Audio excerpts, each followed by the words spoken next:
Hello दोस्तों, स्वागत है आपका एक बार फिर से आपके अपने YouTube चैनल नैनो अकेडमी पर।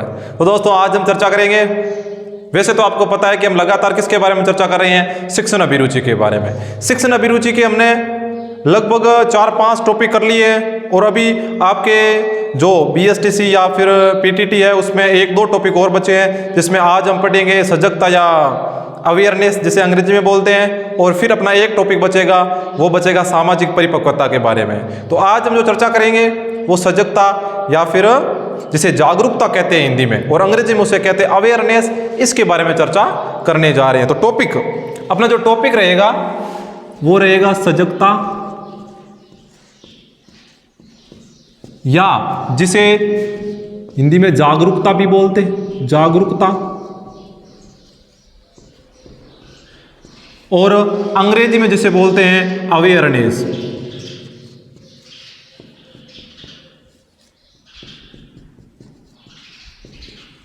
अवेयरनेस, तो ये आज का अपना टॉपिक रहेगा, सजगता या जागरूकता के बारे में। वैसे तो आप सब इन शब्दों से परिचित हो कि सजगता क्या होता है, जागरूकता क्या होता है।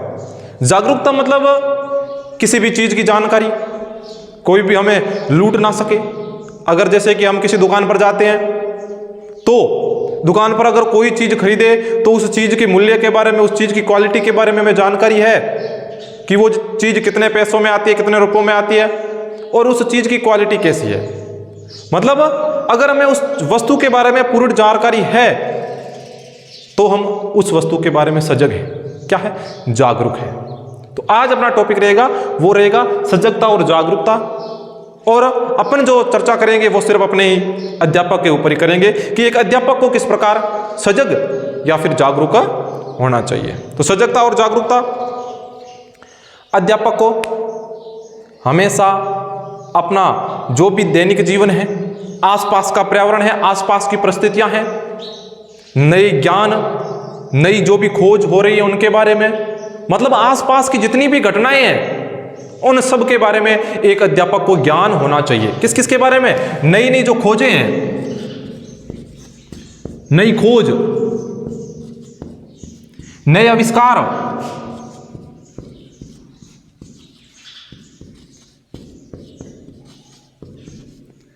नई खोज, नए आविष्कार, और आसपास का आपका जो वातावरण है, पर्यावरण है, जो घटनाएं हैं, आसपास की घटनाएं, आसपास की घटनाएं। एक अध्यापक को इन सभी चीजों का ज्ञान होना चाहिए। अगर एक अध्यापक को इन सभी चीजों का ज्ञान है तब वो अध्यापक सजग या जागरूक माना जाता है। और अगर दैनिक जीवन में बात करें तो सिर्फ ये जरूरी नहीं है कि एक अध्यापक सजग है, जागरूक है और व्यक्तियों को सजग या जागरूक होने की जरूरत नहीं है। नहीं, समाज के, राष्ट्र के प्रत्येक व्यक्ति को सजग और जागरूक होना आवश्यक है। जैसे कि अपने एक मारवाड़ी में कहावत है कि सूता में भैं के लावे पार डालावे।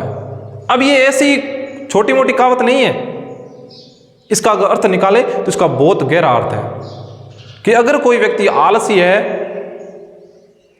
अगर वो अपने दायित्व के बारे में अगर उसे पूरी जानकारी नहीं है तो हमेशा वो पिछड़ा हुआ ही रहता है। इसीलिए कहते हैं कि सूता में भैं के लावे पार डालावे। तो ये एक अध्यापक को नई खोज, नई आविष्कार, आसपास की जो घटनाएं हैं, इन सभी के बारे में जानकारी होनी चाहिए। और दोस्तों एक बात बता दूं, आप वीडियो को लाइक बहुत कम करते हो। हाँ देखो, नीचे जो लाइक वाला बटन है उसकी तरफ देखो, और अब देख के छोड़ो मत, उसके ऊपर लाइक का बटन दबाओ। वो आपने गाना सुना होगा कि देता जाई जो जी दिल डो लेता जाई जो, तो वो दिल थोड़ा बहुत हमें भी दे दो। अरे जब आप लाइक का बटन दबाओगे ना तो आपको एक अलग ही आनंद की अनुभूति होगी। एक बार दबा के देखो, और हम भी जब देखेंगे ना कि वाह बच्चों ने लाइक तो किया है, मतलब हम जो चीज कंटेंट आपको प्रदान कर रहे हैं वो आपको पसंद आ रहा है, इसका मतलब ये है। तो प्लीज आगे बढ़ने से पहले मैं आपको यही कहना चाहता हूं कि वीडियो को लाइक करो। अब लाइक के बटन को देखकर छोड़ना मत, एक बार दबा दो। वीडियो को लाइक, शेयर और चैनल को सब्सक्राइब जरूर करना, ताकि जितने भी आज अभी तक तो हमने क्लासेस स्टार्ट की है, आपको बहुत सारा कंटेंट अभी तक हम प्रदान करने वाले हैं। जैसे कि हिंदी की क्लास लगातार चल रही है, और जो शिक्षण अभिरुचि के इंपॉर्टेंट क्वेश्चन है वो भी आपको प्रदान किए जा रहे हैं। और अभी जस्ट अपने जो सामाजिक नेतृत्व है, जो सामाजिक परिपक्वता वाला टॉपिक है, वो पूरा होते ही मैं आपको जो पुराने 2-3 साल है उनके जो इंपॉर्टेंट शिक्षण अभिरुचि के क्वेश्चन जो परीक्षा में आ चुके हैं उनके बारे में भी मैं आपके लिए क्लास लेके आऊँगा। आपको मतलब अगर 2022 में जो पेपर हुआ था, 2021 में पेपर हुआ था, 2020, 2019, इन 4 सालों के जो 50-50 इंपॉर्टेंट क्वेश्चन, मतलब 50-50 अगर 4 सालों का करते हैं तो कुल कितने 200 क्वेश्चन हो जाते हैं। उन 200 इंपॉर्टेंट क्वेश्चनों के बारे में मैं आपके लिए वीडियो लेकर आऊंगा, आपके लिए वीडियो बनाऊंगा, ताकि आपको ज्ञान हो जाए कि किस तरह के क्वेश्चन आते हैं। सिर्फ मैं आपको ये पढ़ाकर छोड़ने वाला नहीं हूं, बताऊंगा कि किस प्रकार के क्वेश्चन आते हैं, कौन से टॉपिक से ये क्वेश्चन आया था, मैंने पढ़ाया था कि नहीं पढ़ाया था। वो सभी चीजें आपको मैं जो क्वेश्चन वाला वीडियो लेके आऊंगा उनमें आपको जरूर समझाऊंगा। पहले आप ये टॉपिक समझ लो ताकि आने वाले जो मैं आपको क्वेश्चन करवाऊंगा वो आपको आसानी से समझ में आ जाए। अब एक अध्यापक के लिए सजग और जागरूक होना आवश्यक है। क्यों? क्योंकि अगर अध्यापक स्वयं प्रज्वलित नहीं है, मतलब अगर उसे खुद ज्ञान नहीं है किसी चीज का, तो वो अपने छात्रों को प्रज्वलित नहीं कर सकता। जिस प्रकार एक प्रज्वलित दीप है वो अनेक प्रकार के, जैसे कि एक प्रज्वलित यानी कि जला हुआ जो दीपक है, अब ये अगर एक प्रज्वलित दीप है वो अनेक सारे दीपों को प्रज्वलित कर सकता है। उसी प्रकार एक प्रज्वलित मतलब ज्ञान युक्त शिक्षक है वो अनेक सारे दीपक रूपी छात्रों को प्रज्वलित कर सकता है। तो इसी प्रकार शिक्षक के लिए सजग और जागरूक होना अत्यंत आवश्यक है। अब इसके आगे एक शिक्षक को सजग रखने के लिए, अगर एक शिक्षक है वो सजग होना चाहता है, शिक्षक को सजग रहने के लिए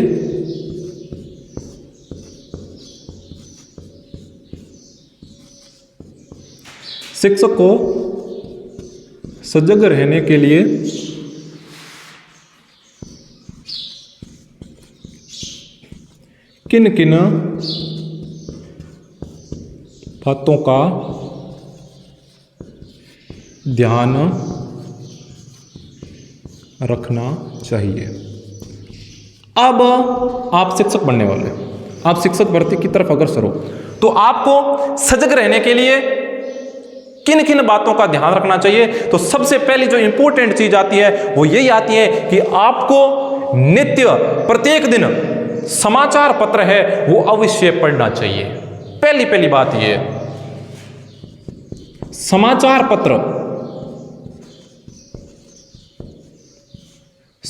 पत्रों का अध्ययन,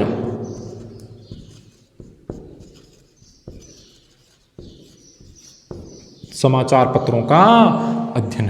अगर आप दैनिक समाचार डेली हमेशा अगर समाचार पत्र का अध्ययन करते हो तो आप एक सजग शिक्षक हो। आपके अपने आसपास के समुदाय की, अपने डिस्ट्रिक्ट की, अपने स्टेट की और अपने कंट्री यानी देश की, राष्ट्र की सभी जानकारियों के बारे में सजग होंगे आप। उन जानकारियों के बारे में आपको उन जानकारियों की, उन घटनाओं का पता होगा। तो इसके लिए क्या है कि आपको समाचार पत्रों का हमेशा क्या करना चाहिए, आपको हमेशा समाचार पत्रों का अध्ययन करना चाहिए।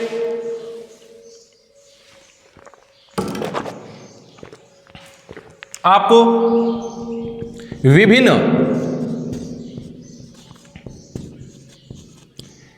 ज्ञानवर्धक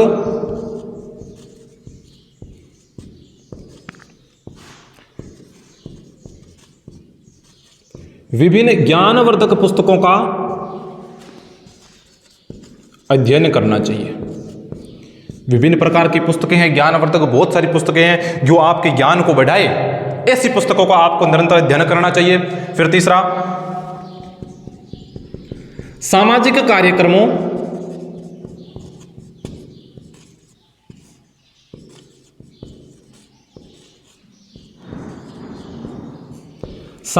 कार्यक्रमों में भाग लेना चाहिए।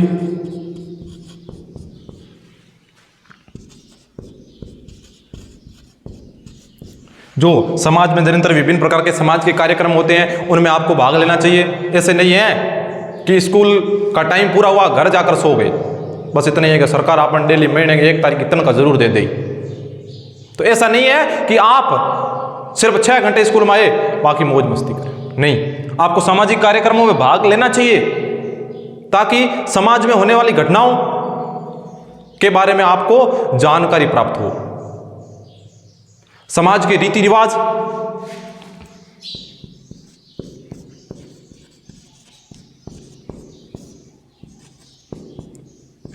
और रूढ़िवादिताओं,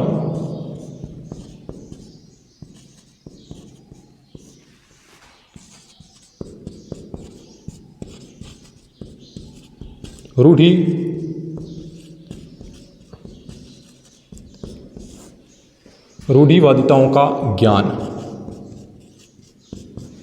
अगर हम इसके अंदर सामाजिक कार्यक्रमों के अंतर्गत इसको शामिल करना चाहे तो भी हो सकता है कि अगर आप सामाजिक कार्यक्रमों में भाग लोगे तो आप समाज के जो रीति रिवाज है आपको उनके बारे में जानकारी मिलेगी और समाज में जो विभिन्न प्रकार की रूढ़िवादिताएं चल रही हैं उन रूढ़िवादिताओं के बारे में जानकारी प्राप्त होगी। और जब आपको इन रूढ़िवादिताओं के बारे में जानकारी प्राप्त होगी तभी आप अपने बालकों को, अपने उन नन्हे मुन्ने दीपकों को इन रूढ़िवादिताओं से बचा सकते हो, इनसे बाहर निकाल सकते हो।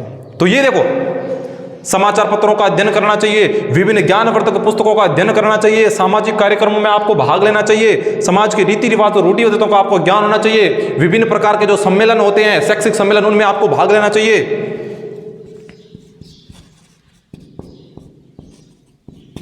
शैक्षिक सम्मेलन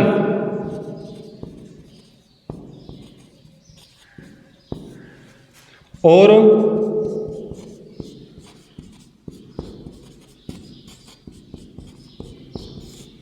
सेमिनारों में